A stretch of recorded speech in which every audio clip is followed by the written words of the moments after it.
नमस्कार आदाब, मैं हूं राव अकरम और आप देख रहे हैं मेरा हिंदी यूट्यूब चैनल। साथियों, वीडियो शुरू करने से पहले आपसे मेरी गुजारिश है, हर बार यही बोलता हूं, आप मेरे चैनल को सब्सक्राइब कर लें और साथ में बेल आइकन की घंटी को दबाना ना भूलें अगर आपको वीडियो अच्छी लगती है। तो चलिए आज हम इस वीडियो के अंदर बात करेंगे कि नवीन प्रति की भूमि क्या होती है और नवीन प्रति से कैसे लोगों को भूमि के पट्टे दिए जाते हैं। जी हां, आज इसी के माध्यम से हम इस वीडियो के माध्यम से जानकारी मैं दूंगा कि किस प्रकार से आवासीय पट्टे या कृषि के पट्टे और नवीन प्रति की भूमि क्या होती है।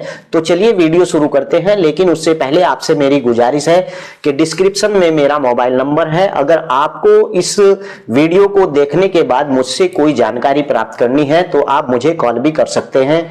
तो चलिए वीडियो शुरू करते हैं और जानते हैं प्रति भूमि के बारे में। साथियों, प्रति की दो भूमि होती है, यानी एक अस्थाई प्रति की भूमि और एक अस्थाई प्रति की भूमि। तो शुरुआत करते हैं कि प्रति की भूमि क्या होती है और बाद में जानकारी करेंगे कि अस्थाई प्रति की भूमि क्या होती है। साथियों, प्रति की भूमि वह भूमि है जो खेती योग्य होने के बावजूद भी किन्हीं कारणों से प्रति में छोड़ी जाती है या वहां नियमित खेती नहीं होती है। इस भूमि पर कोई लगान दे नहीं होता है। वही वह जमीन जिसको पुराने भूस्वामियों ने सीलिंग एक्ट के दौरान यानी लगानी भूमि न दिखाकर प्रति की भूमि के खाते से दरवाजे से अपने अधिकार में रहने दिया, ये इस प्रकार की भूमि होती है जो प्रति की भूमि होती है। और इस तरह से हम देख सकते हैं कि आज भी उन भूस्वामियों का कब्जा उसी जमीन पर बरकरार है और प्रति की भूमि दो हिस्सों में यानी बांटा जाता है। प्रति की भूमि, अस्थाई भूमि प्रति की भूमि और अस्थाई प्रति की भूमि, यानी कि जो भूमि होती है प्रति की वह दो प्रकार की होती है, अस्थाई प्रति और अस्थाई प्रति। अब बात करते हैं अस्थाई प्रति की भूमि क्या होती है। अस्थाई प्रति की भूमि वह भूमि होती है जिस पर एक साल खेती करी और दूसरे साल या तीसरे साल उसे ऐसे ही खाली वीरान छोड़ दिया गया, यानी एक साल खेती की उसके बाद उसे कई साल उपयोग में ना लाया गया हो। इस प्रकार की भूमि को अस्थाई प्रति की भूमि, और आमतौर पर यह खेती योग्य भूमि ही होती है जो अस्थाई प्रति की भूमि होती है, लेकिन यह गैर कृषि कार्यों के लिए ही उपयोग में लाई जाती है। कौन सी भूमि? अस्थाई प्रति की भूमि। और इस भूमि का सामान्यतः स्कूल, कॉलेज, बाजार, सड़क, जंगल, झाड़ी, कब्रिस्तान आदि होते हैं। कई जगहों पर इस भूमि को व्यापारिक और औद्योगिक इकाई खड़ी कर महंगा लगान भी लिया जाता है। और साथियों, इस प्रकार की भूमि पर लगान के आकलन का विशेष ध्यान दिया जाता है और गांव के दस्तावेजों में इसे अलग श्रेणी में दर्ज किया जाता है। कौन सी भूमि? अस्थाई प्रति की भूमि।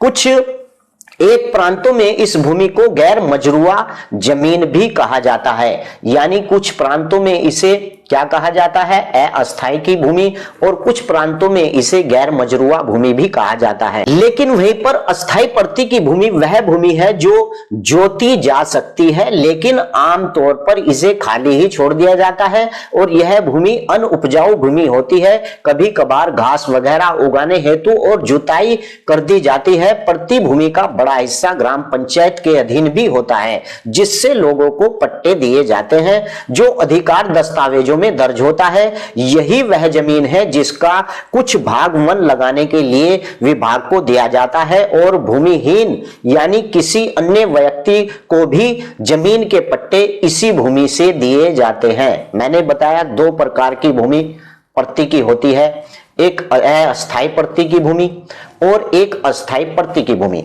यानी जो अस्थाई प्रति की भूमि होती है उससे लोगों को पट्टे दिए जाते हैं। जो गांव के अंदर भूमिहीन व्यक्ति होते हैं उन्हें उस भूमि से पट्टे दिए जाते हैं, कृषि योग्य पट्टे दिए जाते हैं। और जो अस्थाई की भूमि होती है उसे श्रेणी 6-2 की भूमि भी कहा जाता है। श्रेणी 6-3 के अंदर ही भी आती है यह भूमि। और यह भूमि से यानी ऐसी भूमि होती है जिसे कुछ प्रांतों के अंदर गैर मजरूआ भूमि भी कहा जाता है। और यहीं पर आपको बताता चलूं कि आवासीय भूमि क्या होती है। यानी आवासीय भूमि यह वह भूमि है जो गांव के आवास के लिए या आबादी बसाने के लिए रखी जाती है, जिसे हम आवासीय भूमि कहते हैं। उत्तर प्रदेश और बिहार में यह जमीन की व्यक्ति विशेष के नाम पर खतौनी में दर्ज भी होती है। और आपको बता दूं कि अन्य प्रदेशों में इस श्रेणी के तहत आने वाली भूमि जो गांव की भूमि के दस्तावेजों में दर्ज होती है और व्यक्ति विशेष के नाम पर जमीन का विवरण इन राज्यों में नहीं मिलता है। जिस गांव की आबादी 2000 से अधिक होती है वहां आवासीय भूमि का सर्वेक्षण किया जाता है। और आपको बता दूं कि ऐसे रिकॉर्ड भू सर्वेक्षण विभाग के पास उपलब्ध होते हैं। और वहीं पर जो कृषि की भूमि होती है, यह खेती योग्य वह भूमि है जो व्यक्तियों को संयुक्त परिवार के सदस्यों, कंपनियों, सहकारियों और संस्थाओं के नाम पर दर्ज होती है। जी हां, जो कृषि की भूमि होती है, इस जमीन का रिकॉर्ड खतौनी में दर्ज होता है जो कृषि की भूमि होती है। और आमतौर पर इस जमीन पर निजी मालिकाना हक होता है, यानी कृषि की भूमि के ऊपर। यहीं पर कर लेते हैं कि अनउपजाऊ भूमि क्या होती है, क्योंकि मेरी इस वीडियो के अंदर मैं एक टॉपिक को लेकर नहीं चलता। अगर वीडियो देखने वाला अगर मेरी वीडियो को पूरा देखता है तो हो सकता है कि उसके सवाल मेरे एक ही वीडियो में मिल जाएं। अब मैं बता देता हूं कि अनउपजाऊ भूमि किसे कहते हैं। अक्सर कर मेरे पास 50% लोगों के फोन आते हैं, लेकिन उसमें 35% लोग ऐसे होते हैं जिन्हें भूमि से संबंधित जानकारी ही नहीं होती है। सच बात तो यह है कि वह लोग मुझसे कहते हैं कि अकरम भाई, एक भूमि थी, उस भूमि पर हमने मकान बना लिया था, फिर वो भूमि फिर जो है ग्राम पंचायत को चली गई, अब उसका पट्टा दूसरे को हो गया। या इस प्रकार के व्यक्ति होते हैं कि एक कृषि की भूमि थी, 50 साल से हमारे बाप दादा उसे जोत रहे थे, लेकिन बाद में वह भूमि फिर राज्य सरकार या ग्राम पंचायत के अधीन हो गई। साथियों, इस प्रकार के सवाल करने वाले को मैं समझ जाता हूं कि शायद इस व्यक्ति को, सामने वाले को इतनी नॉलेज नहीं है। उससे मेरी गुजारिश है कि मेरे चैनल के ऊपर जितनी भी वीडियो है वह उन सब वीडियो को देखे और आकलन करे, उसे भूमि के संबंधित बारे में हर चीज का ज्ञान हो जाएगा।